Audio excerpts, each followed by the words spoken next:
Bienvenue dans ce cours de sciences, grâce auquel nous allons tâcher de répondre à la question suivante. Comment dévier la lumière?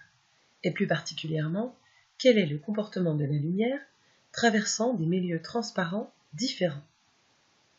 Ça peut paraître absurde, mais contrairement à tout ce que vous avez pu entendre auparavant, le plus court chemin n'est pas toujours la ligne droite. Effectivement, le plus court chemin, c'est le plus rapide. C'est un scientifique du XVIIe siècle, du nom de Fermat, qui a établi cette loi, ce principe. La lumière, pour aller d'un point à un autre, suit toujours le chemin le plus rapide. Et il n'y a pas que la lumière qui agit de la sorte.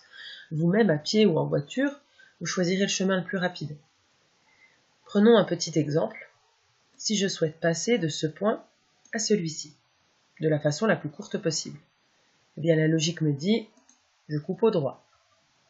Maintenant, si le chemin possède des obstacles, disons un lac par exemple, eh bien on va choisir un tout autre chemin, car on se déplacera bien plus vite sur Terre que dans l'eau.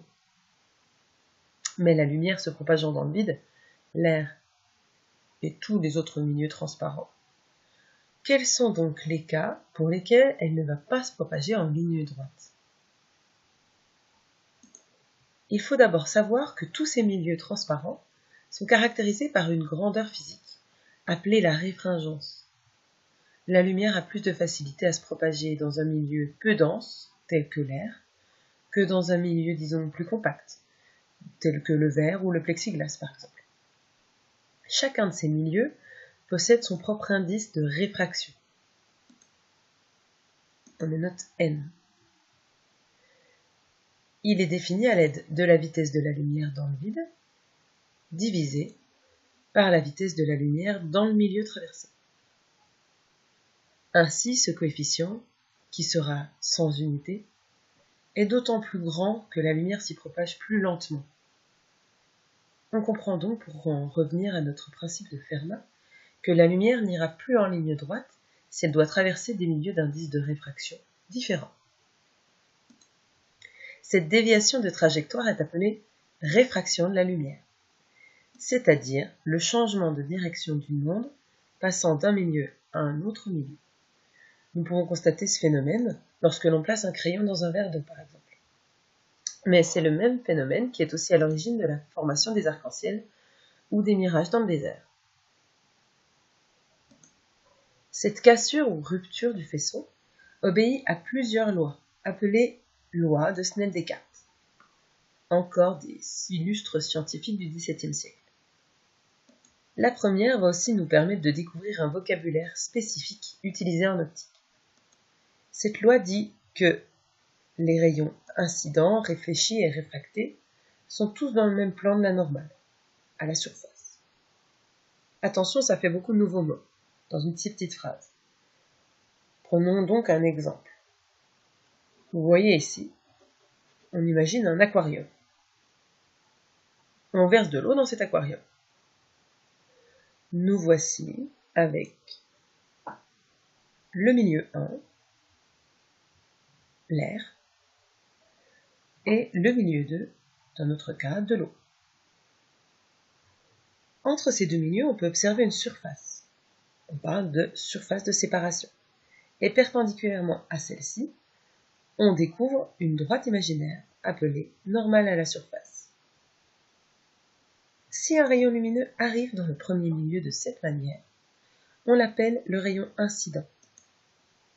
Eh bien, ce rayon va se décomposer en deux parties d'intensité inégale. Une partie va se réfléchir de cette manière.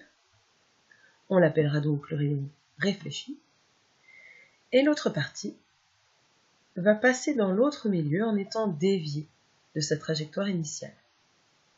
On appelle ce rayon le rayon réfracté. Maintenant que le vocabulaire est un peu plus clair, penchons-nous sur les relations qui existent entre ces différents rayons lumineux. Une autre loi de Snell-Descartes fait le lien entre le rayon incident et le rayon réfléchi.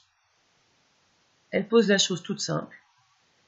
Si le rayon incident arrive avec un angle qu'on note I1, vous remarquez au passage que I1 se mesure entre le rayon et la normale.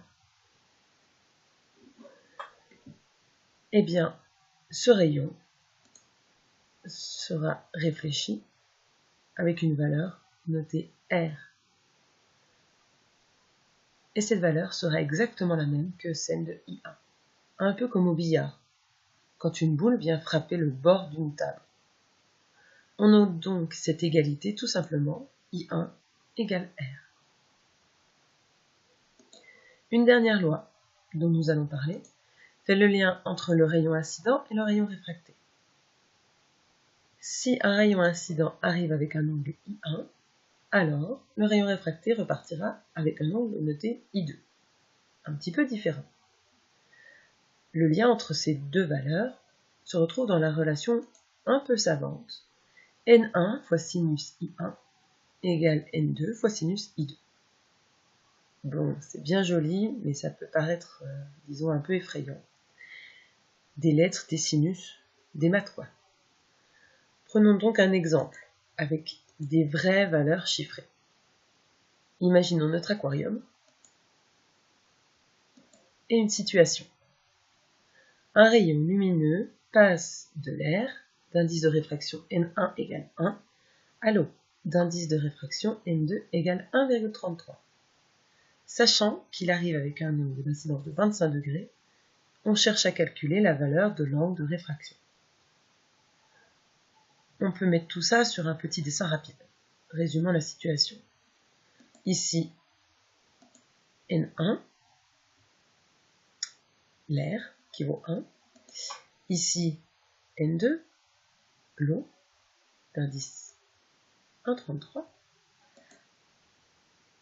Ici, I1, notre angle d'incidence de valeur 25 degrés. Et on cherche l'angle de réfraction I2. Ok.